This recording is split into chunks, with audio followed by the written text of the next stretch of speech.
Back to shaky cam. It's off the tripod. Yay! It's free. The camera's free. Anywho, that's the way to start in this video.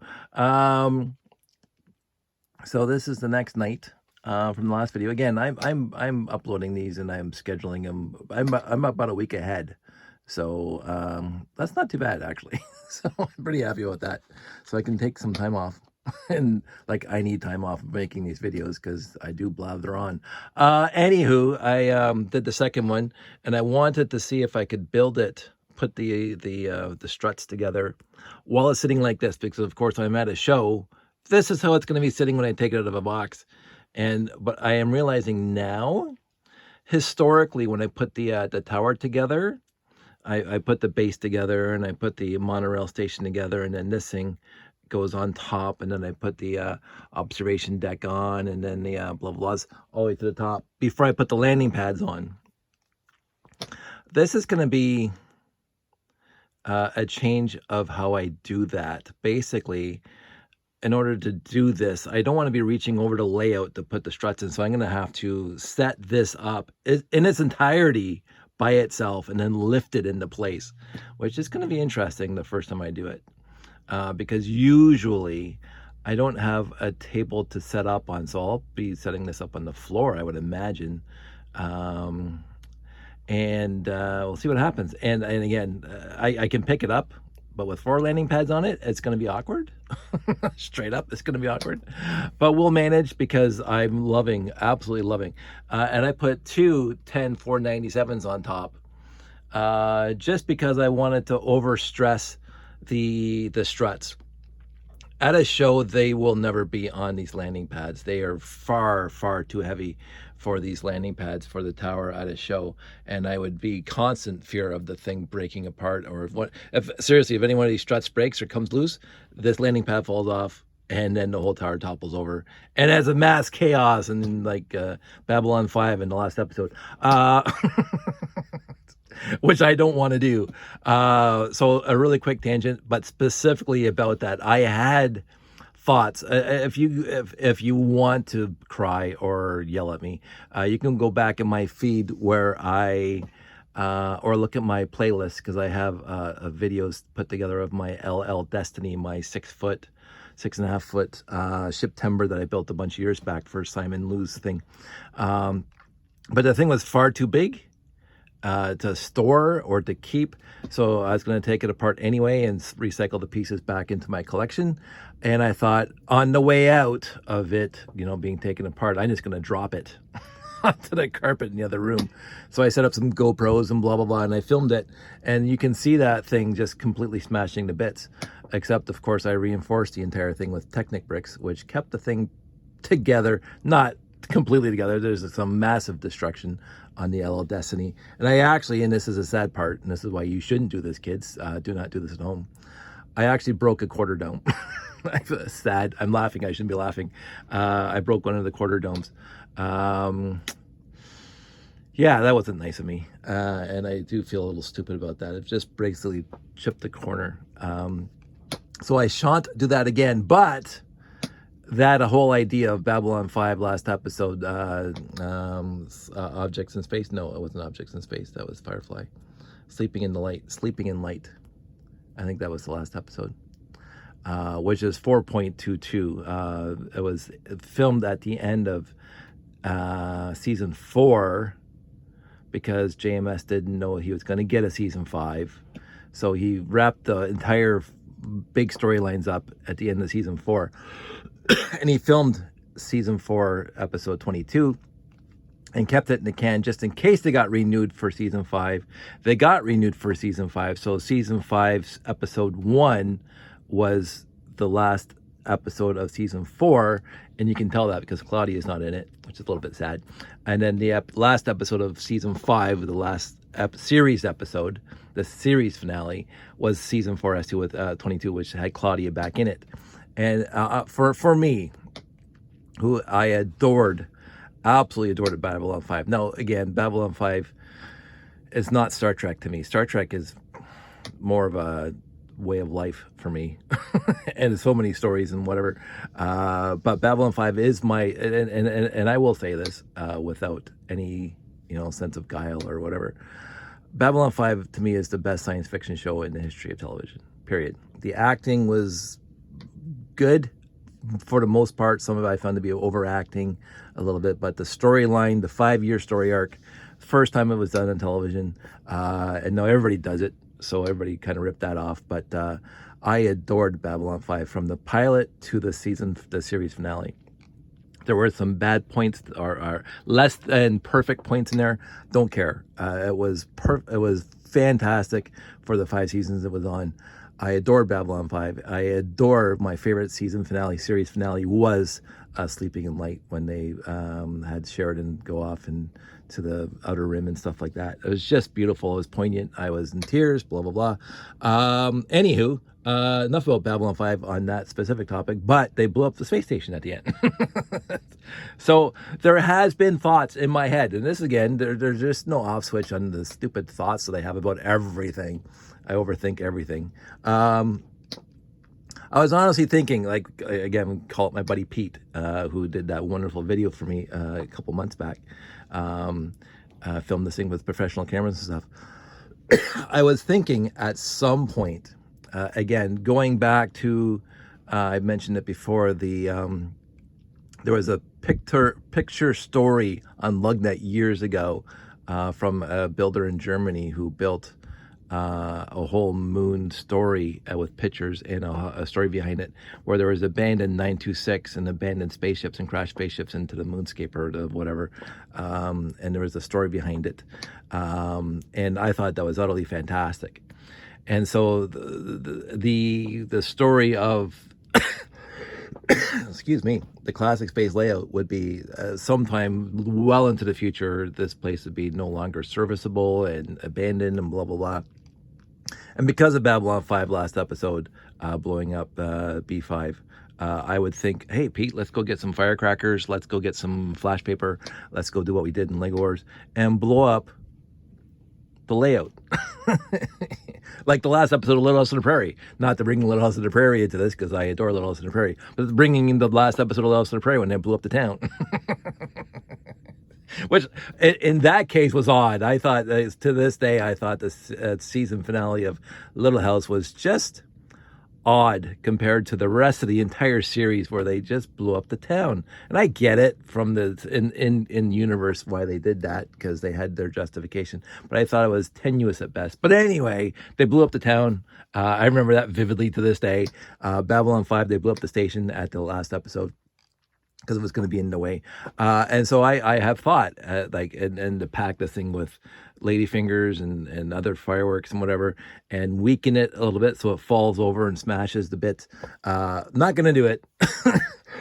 Definitely not going to do it after what I did with the LL Destiny, and I broke a quarter dome, and I just don't need to blow up any more things. I did that in Lego Wars. But enough tangents. Back to this, where it's not being blown up. So as you can see, there's a 10-497 there, there's a 10-497 there. They're on top of the landing pads. The only thing that's holding up the landing pads are the Technic bricks here and the struts here. Now, you can see there's actually some bending to the struts here. Because the 10-497 is pretty heavy. But look how straight and even that the landing pads go through now. Before, these would be drooping, especially with these things on it, be especially drooping, but they're not drooping now. Now, of course, with the 10-497s on there, I have to put them on there both at the same time, because the tower will flop over with the weight of one, so I can't take one off to show you. But I'm perfectly content with that now, and it's not obtrusive. And again, you can see it now, but I think when you see the whole tower together, those won't be obtrusive at all, especially if I get the backdrop, the black backdrop that I want on the layout wherever I set it up at a show, where I have the black sheet, which is basically this black sheet here, hanging from a couple posts that I have behind the layout, a stretched taut, I think this word taut, in the back, so there's no wrinkles. And so when you're looking at the layout and there's a black cloth behind it, you're not seeing those things at all, I don't think. Um, I'm actually very, very happy with how this thing turned out. And I do think there might be a little bit of an issue with these lights that shine down on the thing, but I'm not going to worry about it too much. It is what it is. I'll move those lights if I have to.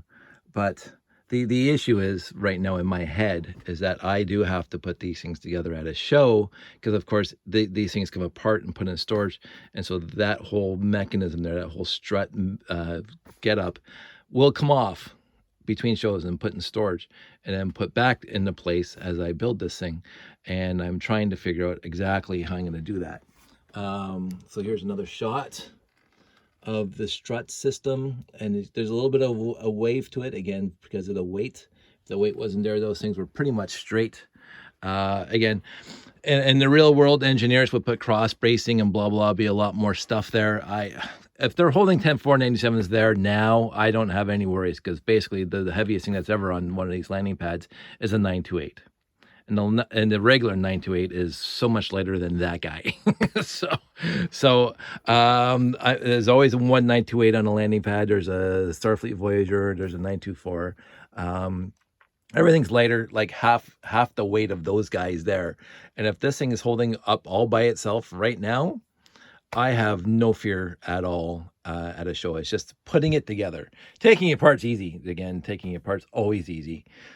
And again, you can see I have both guys there now, both connectors there to hold the thing together, which I'm going to have to start doing because now that the thing is one solid unit because of the struts cantilevering. I do believe that's the right word, cantilevering out to the center here. And I got it right in the center of the landing pad. Originally it was back here because that's how the geometry was working, but then I put a 4L axle there. That's a 10, and this is a 32, which works perfectly to get to here. I have two more 32 axles. I'll have to get two more because, again, I have the front and the back to do.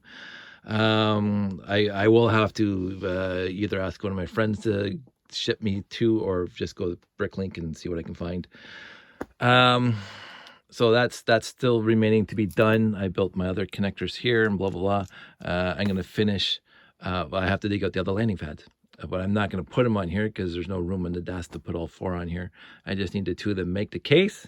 The case is made fantastically well. I am honestly, it's been a long time since I did something to the layout, an improvement to the layout that made me this happy.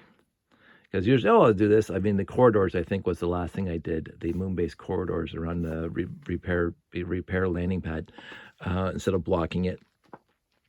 So I'll talk about that at some point. I won't talk about that now. Let's just stand up so you can get an overall sense of this thing. There we go. There we go over there. I'm happy. That's and you can see the bow. And that's only because of the ship. I can try to fix that by putting more of these cross bracings in all the way down. I don't want to do that. The other thing I was thinking while I had this thing here is skip the 32, put a bunch of 12s with this guy, which would be stronger, I think, in the end, and might not do that. So I may test that, just put two 12s and then that gets me to 24, and then the 32 would be like an 8 at the end, and then maybe there would be something here to keep this thing exactly where it's supposed to be, because this thing hits this guy here, so this is perfectly where it's supposed to be. This thing can move back and forth along the axle there, and I don't like that too much. So if I put a 12 and something that ends right here, so that's exactly where it has to be, I might do that, in which case I don't have to order two more of these. The jury's still out, but that's just a minor update. It won't change the look of this at all, except to be more of these little guys there. And I do think that would be stronger, because I do find these 32 axles are more flexible than the 8s, 10s, and 12s. So I might try that, but I'm not going to try it tonight because I'm going to go to bed. So, but I am going to take the 10-497s off before I go to bed, because I don't want this thing snapping halfway through the night and, whatever, smashing to bits. So, I got a little battery. I'm happy right now with what I see here. There is mild room for improvement, as I say, changing the 32 with smaller axles and just daisy chaining them across. But in the end, this is utterly fantastic. I do like the idea that these landing pads are just being held up by, axles and a couple of Technic beams right there. And and as I say, those things are very heavy. And yet there it sits, hanging in the air. so it's good. And it's overall, it's very, very straight across now. So that's it. That's all. Nice short video, quote unquote short, 15 minutes. And I hope everybody out there is doing well. And I'm going to try to get both in. There we go. I hope everybody's doing well. I do appreciate all the wonderful things that people have been posting on the on my feed lately. It's always, but lately it seems to be a lot more posting, and I do really appreciate that. And as I say, I try to respond to everybody. If I missed you, it wasn't on purpose. There's not a single person that I said, I'm not going to respond to that guy. So if I missed it, I do apologize. If I missed any of your responses or any of your comments, I do apologize. I do try to go through occasionally to see if I missed anything.